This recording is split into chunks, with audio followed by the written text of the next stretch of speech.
Hello guys, what's up once again? Palaboy OFW here. So for today's vlog mga idol is pag-usapan natin yung mga naging prediction ni Rudy Baldwin.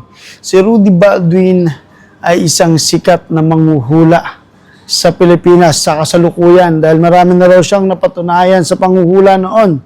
Pero ngayon, 2025 ay may mga bagong prediction na naman si Rudy Baldwin. Disclaimer lang mga idol, hindi ko kayo iniimbitahang maniwala, pero nasa sa inyo yan at alamin natin. Hindi natin masasabi kasi may mga punto na nahulaan niya yung mga bagay-bagay sa ating kapaligiran at nangyayari sa mundo, lalo na sa Pilipinas. Ito ang iilan sa kanyang mga prediction sa naging interview niya kay Corina Sanchez sa Rated K, mga Lodi. Ang sabi niya rito, madami pang babagsak na eroplano. So, nabalitaan naman natin yung mga nakaraang linggo ang pagbagsak ng eroplano sa may iba't ibang panig ng mundo. Sa South Korea, gaya lang yan. Tapos, saan pa ba yun? Comment down below kung saan pa yung mga pagbagsak ng eroplano, no? Tapos, sikat na yung actress recently involved sa cheating ang at himala na lang kung mabubuhay pa ang name.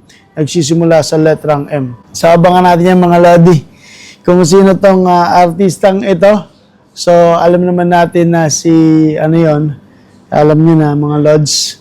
At, sikat na vlogger, nag-artista, maganda at sexy. May dalawang kapatid na babae at isang lalaki. Foreigner ang tatay.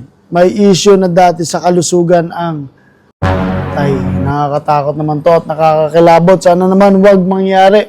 Sinasabi nila dito na isang sikat na vlogger ito at sana wag naman sana itong matuloy. Or kung matutuloy, ay sana maiwasan. Ay, nakakakilabot to. Sana magdasal na lang tayo mga Lodi. Sa sabog, Mount Taal sa pinakamalakas nitong pagsabog na aabot hanggang Maynila. Naku po. May panibagong pandemya, bakterya na din nakakahawa at isa pang gaya ng COVID na magsusuka na ka ng dugo at magdudugo ang ilong. Susuka ng dugo at magdudugo ang iyong ilong. Ano kaya ito?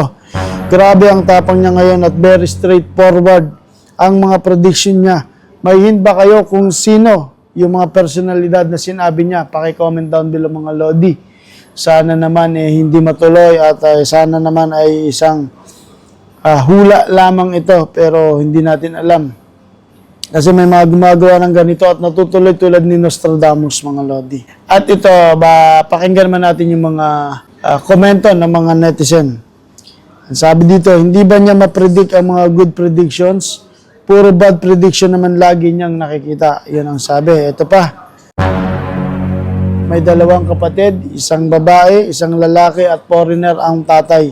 Huwag naman po sana mangyari. Sobrang bait at matulungin para mangyari sa kanya.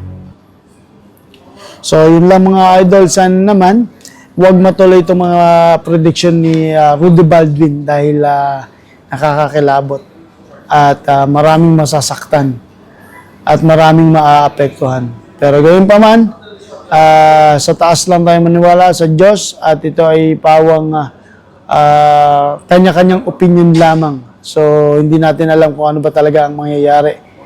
So, yun lang mga idol. PBK 2.0 here. Kasama natin si Rapi Sam Steel and Brian Pondaran mga Lodi. Mabuhay. At huwag niyo pong kalimutan mag-subscribe. And yun lang mga idol.